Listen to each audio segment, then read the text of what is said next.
stuff's coming out of Bloomberg. He supported Bush, supported the war in Iraq, praised him over and over again since September 11th. I wonder where he's going to fall, indeed, politically, ideologically, should he be the candidate. Well, I mean, I'm interested in this, kind of unity government concept, because on the big issues, I don't see a lot of unity between Republicans and Democrats. I mean, where is the middle ground on Social Security? Where is the middle ground on something like the Iraq War? Either we're going to finish it or we're not. And I would be pleased if this sort of new coalition would be more to the right of center than they may be flirting with now. That's funny. I feel just the opposite. Funny you should say that. All right, let me put up a new poll that shows the top 3 Democratic candidates and how close it is. The Strategic Vision poll, Obama with 30, Clinton 29, Edwards 28.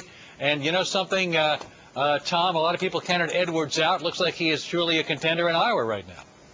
Oh, absolutely. He's been coming up here in the closing days. It looks like he's got some upward momentum, and Obama looks to be slipping a bit, but it is still tight. It's all within the margin of error, and there's a poll coming out in about a minute and a half here, Des Moines Register, the Iowa poll, which is considered sort of the gold standard. So everyone's looking toward that to get another indication of where this race is going to break in the last couple days. Andre, it seems like the Democrats, though, seem more happy, more excited to hear the crowds are bigger. They're more excited about their candidates, and it's truly a three-way race than what the Republicans are doing.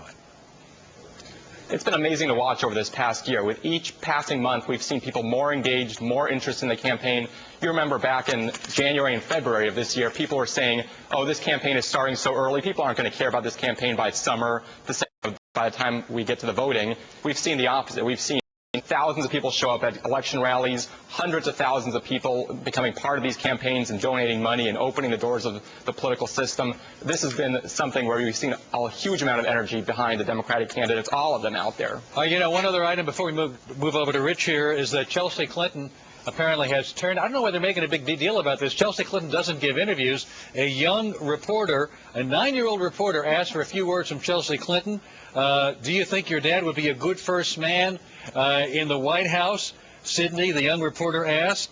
But Chelsea brushed the question aside. I'm sorry, I don't talk to the press, and that applies to you. Unfortunately, even though I think you're cute, good politician's touch there, Chelsea says to the pint-sized journalist, Amanda, I don't know what other children of candidates are on the campaign trail, but I don't think you can blame Chelsea Clinton for doing what she's always done, not talk to the press, even if the press is a 9-year-old. I don't know. If you look at, someone like Mike Huckabee's daughter who's running her campaign, John McCain's daughter has freely talked to the press. She even has her own blog right now, reaching out to young people. I mean, she should have just, humored the small child and had a good time with it. But, I mean, this shows that she clearly follows in the footsteps of her mother and not her father. Hey, guys, it's Rich Lowry. Hey, Alan, where's your heart? This is the cutest reporter on the planet. This isn't Tim Russell, for God's sake. I didn't turn her down. I'll do an interview with her. You're defending her. Have her contact me. I'll talk to her. All right, let's look at another poll. Tom, let's get you in on this, because Real Clear Politics, you guys follow this as closer than anyone. Everyone relies on your compilations of the polls every day. New Rasmussen numbers out nationally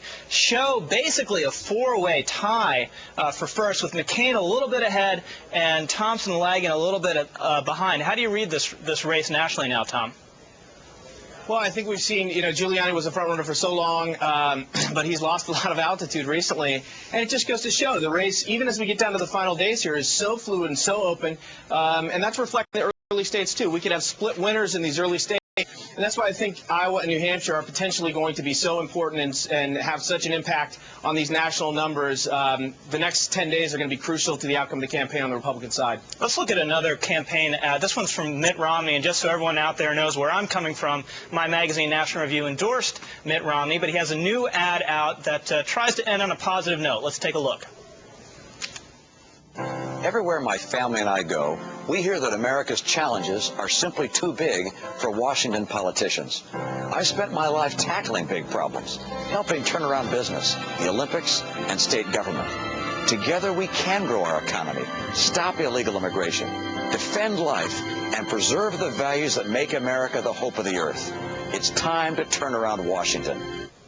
So, Amanda, what do you think of that? Is that going to help Mitt Romney close the sale in Iowa? Yeah, I think it's a nice uplifting message. I don't think Mitt Romney is actually capable of making a bad advertisement. And so it's a good message to end on, and I kind of think he kind of made that pan image with the flag in the back. He might have brought a note from Huckabee there. Andre, what do you think of that ad?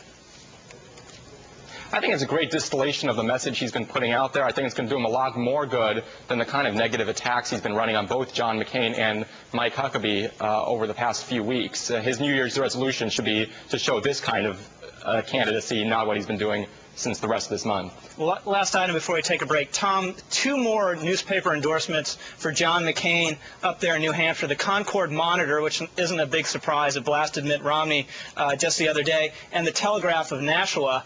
Tom, what is this? What's going on in New Hampshire, where it seems you can't be a publication based there without endorsing John McCain? No, I mean, we can argue about whether these endorsements mean much at all, but I think in the aggregate they do, and certainly McCain in New Hampshire has had almost a clean sweep. It's like 26 or 27 of the papers up there, including the New Hampshire Union Leader, which is